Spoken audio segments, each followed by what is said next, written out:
Hello, my friends, hello, and welcome once again to stately Vaughan Manor, where Roger and I have returned for the Robert E. Howard Show. It's the Robert E. Howard Show once again. It's also a video in my series of Bookshelf Essentials. It's part of my Bookshelf Essentials series, a series of videos about the essential books in my library, which is based on a series of videos that are being done by the great David Wiley over on his channel. And you could say, well, Mike, aren't all of your Robert E. Howard books essential to your library? Yes, they are. I'm a huge Robert E. Howard fan, and all of my Robert E. Howard books are essential. But this one is special. This book is special. And my next few Robert E. Howard shows are going to be about specific books, specific Robert E. Howard books that have been published over time. I've talked a lot about the Del Rey set of books, but there have been a lot of really cool books, a lot of cool Robert E. Howard books published over the years. And so I'm going to be talking about a few of those in upcoming episodes. But today we're going to be talking about a pretty important book as far as Robert E. Howard publications are concerned. This was the first Robert E. Howard book published in the United States, I believe. And this is Skull-Face and Others by Robert E. Howard, published by Arkham House in 1946. Arkham House was a publisher that was founded by August Derleth and Donald Wandrei, specifically to collect the stories of H.P. Lovecraft in hardcover. So they published H.P. Lovecraft, and they published a bunch of other important writers. Clark Ashton Smith, a bunch of writers were published by Arkham House over the years. And Arkham House was around for a long time. I don't remember off the top of my head when they ceased publishing books. I know they stopped, though. I think it was in the early 2000s at some point. I know they were publishing up through the 90s, but I think in the early 2000s, Arkham House just ceased publishing books for some reason. I wish they were still around publishing books, because they were a magnificent publisher. And this, Skull-Face and Others, is a really important book of Robert E. Howard's stories. The contents of this volume were selected by August Derleth. August Derleth was a friend of H.P. Lovecraft. He was a writer, pretty talented writer, actually. Not all the things he wrote were great. He wrote some stories in the Cthulhu mythos. And he's actually the person, August Derleth is actually the person who coined the term the Cthulhu mythos. That wasn't something that that was a term H.P. Lovecraft ever used. So August Derleth came up with that term. Although his own Cthulhu mythos stories were not the best. It's interesting. He was a huge fan of H.P. Lovecraft. He loved Lovecraft's work, but I don't think he always really understood where Lovecraft was coming from with his stories.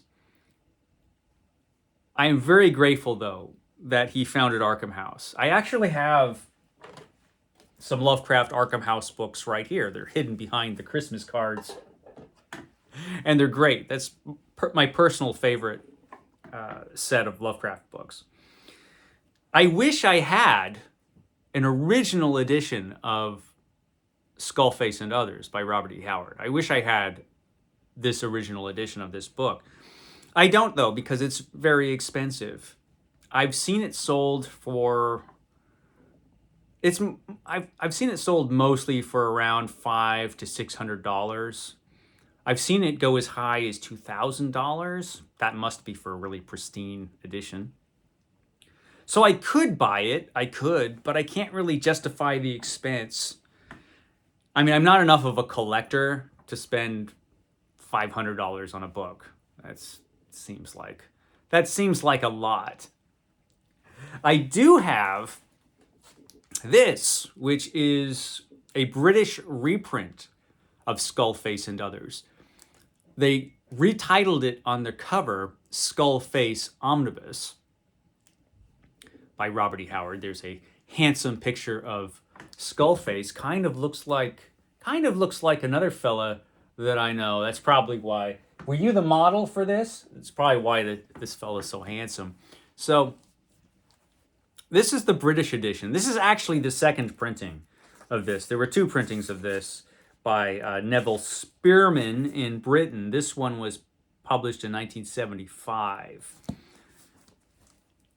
And so I'm happy to have this because this reprints exactly the contents of the original edition. In fact, the title page is Skull-Face and Others. I don't know why they changed it for the cover, but the title page is Skull-Face and Others. This is just a duplicate of Skull-Face and Others. I think this one's a little smaller, though. I don't know the dimensions of the original one. But this has about the tiniest print you will ever see in a book. It's microscopic. And that's the one drawback to this book, is just how teensy tiny the print is. It's teensy tiny. I could read it because my glasses are good. But it's very small. And so there's actually a lot packed in this book. It's 475 pages long with teensy tiny print. So there's actually a lot in here.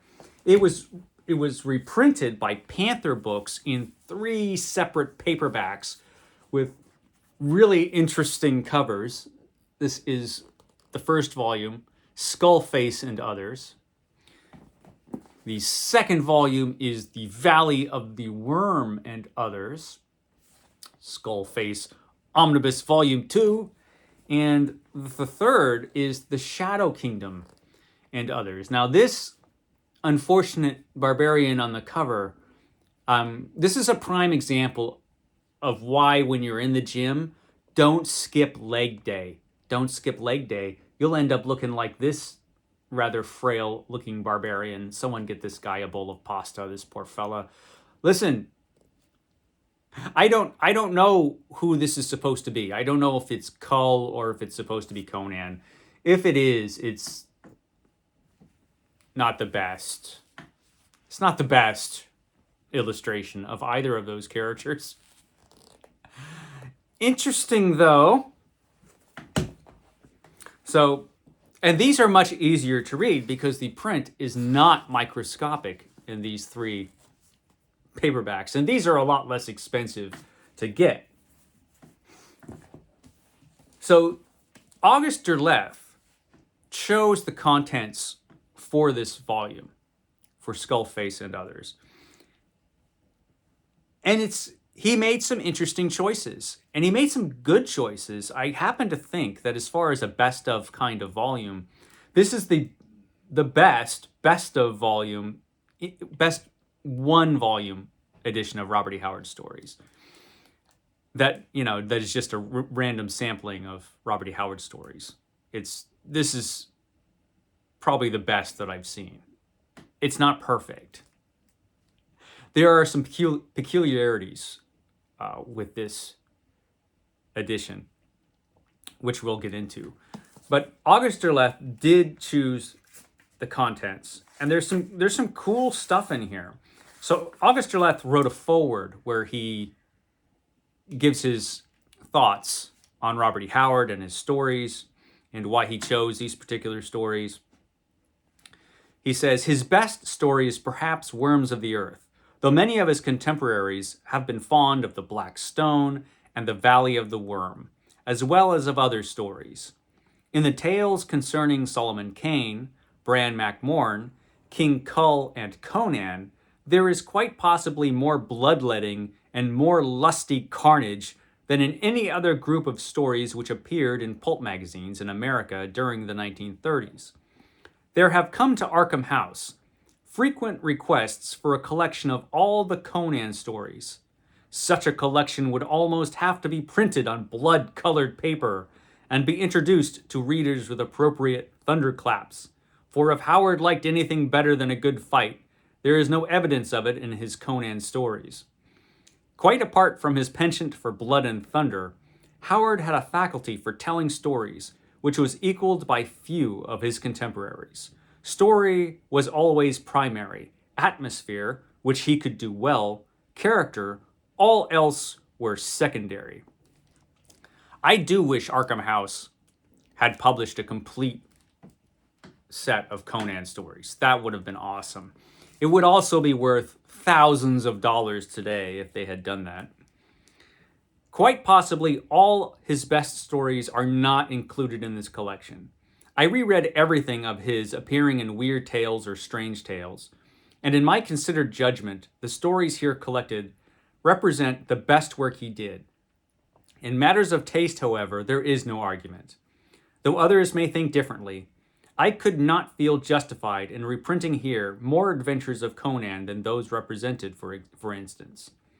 I regret not being able to reproduce more of Howard's poems, but a considerably larger group of his poems can be found in Dark of the Moon, Poems of Fantasy and the Macabre.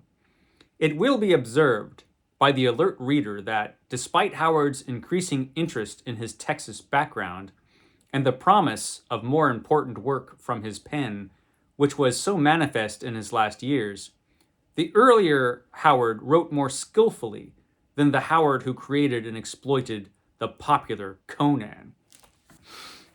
Yeah, so the idea that the Conan stories are not as good as the earlier work of Robert E. Howard, that was an opinion of a few different writers and readers. Robert Bloch felt that way. I don't feel that way. Obviously, I think that the Conan saga is Robert E. Howard's greatest creation. But that's not an unusual opinion. A lot of people prefer his other work. But I definitely don't think that the earlier Robert E. Howard wrote better than the later Robert E. Howard. I think that's just untrue. But I love Conan, so there you go. But Auguste Derleth, that was the way he felt about Robert E. Howard's work, and it did color his choices when he chose the contents of this volume. There are some interesting things in here, which will scarcely be understood as a poem. So we open up with a poem. And then we get Robert Irvin Howard, A Memoriam by H.P. Lovecraft, which is a really wonderful piece that H.P. Lovecraft wrote when he found out that Robert E. Howard passed away. Robert E. Howard was a friend of H.P. Lovecraft. They were correspondents. They wrote a lot of letters back and forth to each other. And H.P. Lovecraft was very upset when he found out that Robert E. Howard passed away. Then we have a really interesting piece called A Memory of Robert E. Howard by E. Hoffman Price.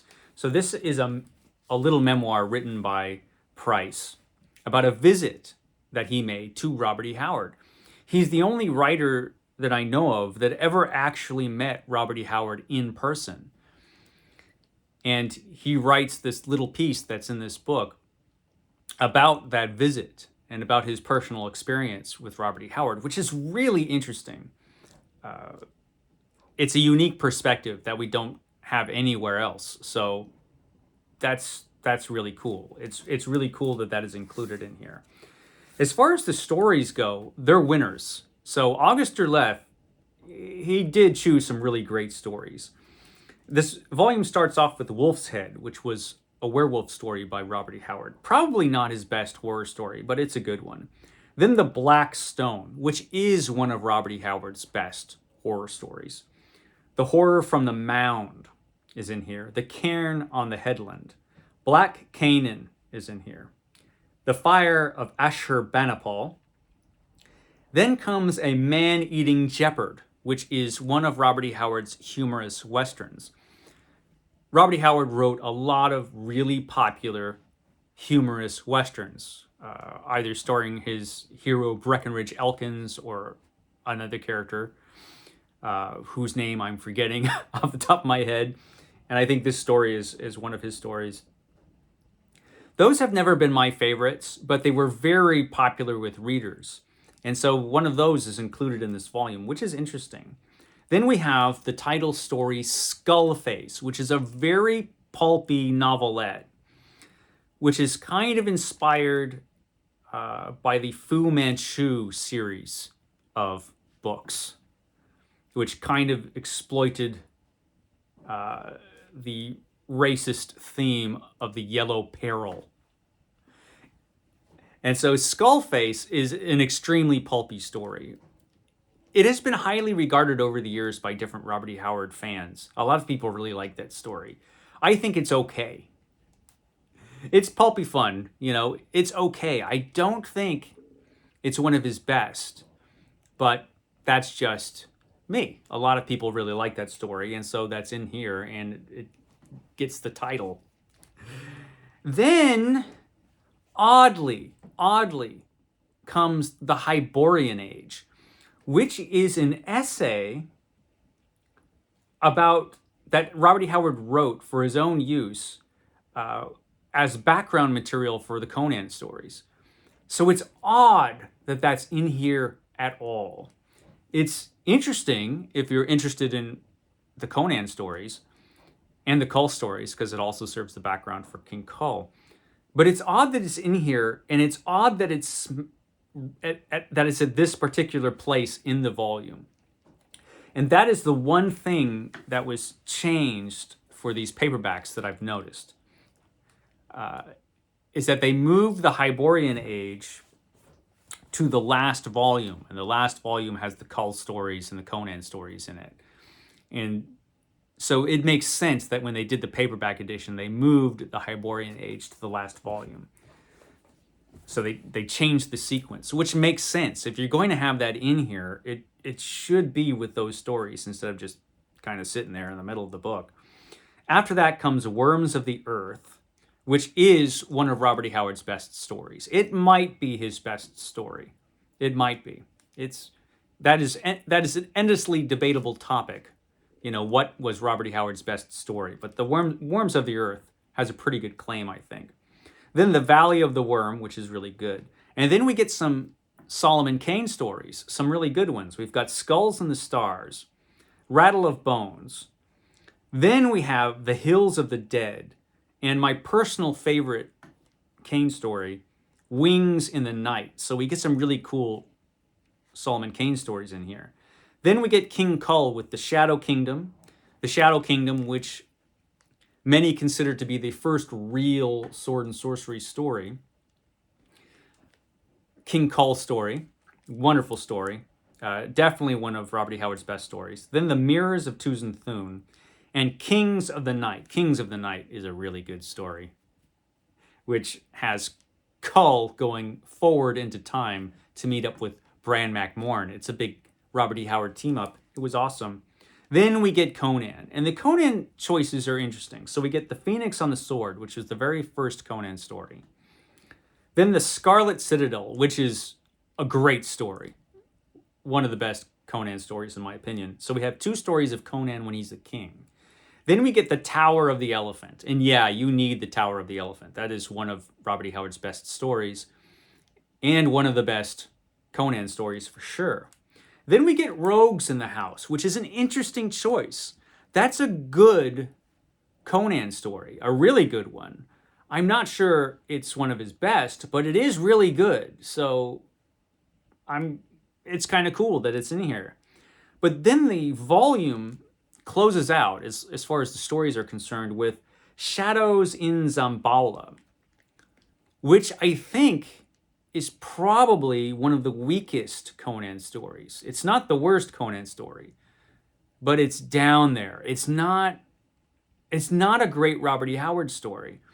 And so that is one of the puzzling things about this volume. Why choose that one instead of, well, so many other great Conan stories that you could have chosen? I mean, there were so many great Conan stories, and you choose to close this out with Shadows in Zambaula. Odd. That's odd. And then the last thing in here, appropriately enough, is Lines Written in the Realization That I Must Die, which is a poem by Robert E. Howard. So really, really interesting contents in this volume. the biggest oddity for me is why the Hyborian Age is smack in the middle of this volume. That is strange. It's odd that it was included at all, since it's not a story really. But otherwise, this is an excellent collection that I wish would be reprinted. I really think this should be reprinted by somebody. Arkham House isn't around anymore, apparently, to reprint it. But I believe everything in this volume is in the public domain, with the exception, perhaps, of that E. Hoffman Price essay, which is one of the best things in this volume. But all of the stories certainly could be reprinted. It would be nice if somebody would reprint this, because it's awesome. It's a great early book by Robert E. Howard, which shows all of his power and all of his skill as a writer. It's all in here. I mean, this would be a perfect book. I mean, if the print wasn't minuscule, this would be the perfect book to give to somebody and say, "Hey, read this. This is Robert E. Howard." It would be a perfect gateway into becoming a Robert E. Howard fan, I think. So it would be nice if somebody would reprint this, only with print that you could actually read. So yeah, and these volumes, I think, are still fairly easy to get. I don't think it's too tough to find these on the eBay or whatever, but then I haven't looked in a while, so what do I know? Anyway, that's Skull-Face and Others, also known as Skull-Face Omnibus. In future Robert E. Howard shows, I'll be talking about other really cool Robert E. Howard books, and I will catch you next time.